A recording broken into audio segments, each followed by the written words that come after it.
gonna come. let's talk about let's Better talk chances, of course. Shang-Chi box office. So the numbers for this thing, depending on where you look, vary in some instances by like 30 million. I say, isn't the lowest end 35, but the highest end's like 90? Yeah. Yeah. What the hell?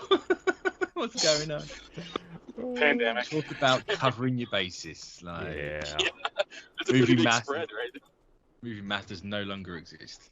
So I think the thing that makes Shang-Chi a true test of everything is this ain't going on any streaming service right away. Like, if you want to watch this, 45 days in theaters, take it or leave it. It's like the incentive is there for people, which I think is good. But at the same time, you know already how those people are going to spin this. You already know. Like, it's... Well, here's the thing. If I was Disney, I'd be sweating right now. Everyone else around you is literally moving everything they have. Yep. We are sweating. It's like a pool over here. It's high tide. It's raining. Yeah, I'd be extremely worried. But then again, it depends on how they feel. Is like what's a decent turnout. No, I still stand by. If it makes Ant-Man 1 money in a pandemic, it's fine. And Mitch, I'm glad you say that, because here's the thing. Disney just announced Cruella 2 and Jungle Cruise 2 is happening because the fan love for those films and the good reception is more important to Disney than like a box office currently during this situation. So yes, another Rock film.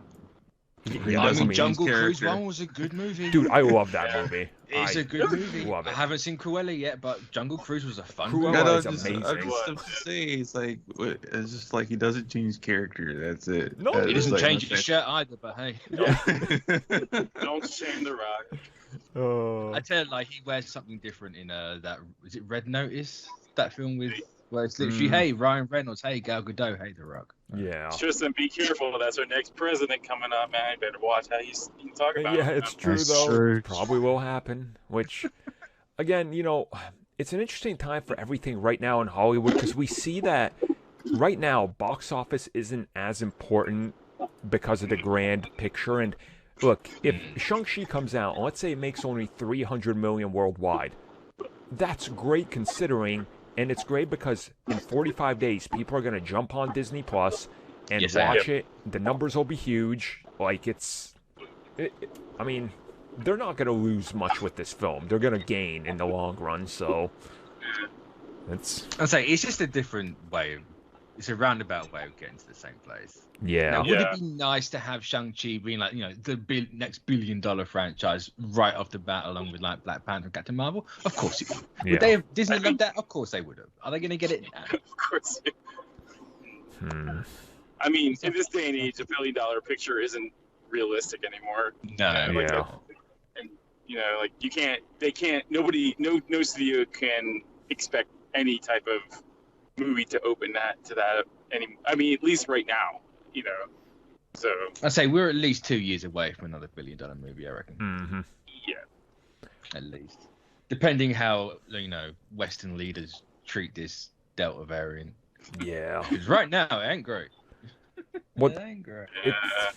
It's all kind of up in the air right now. So my takeaway is, if a movie does any amount of money, it's like, you know what? If people are willing to see it, it's good, and that's why we're kind of in like, some of these movies are safe. And as you mentioned, Mitch, you know, other studios are already scrambling. I am surprised that Sony just reaffirmed their Venom release date when everybody else is running. Like, what is?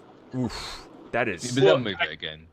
Well, I think every studio's being for that position to be like, oh, they can do it. You know, I guess we can. You know, like they want to be like the outlier in the group. You know, like I mean, every studio is like they want to be like the savior of the cinema. Yeah. You know, so like in like these small independent movies are never gonna happen. So like it's these $1 billion.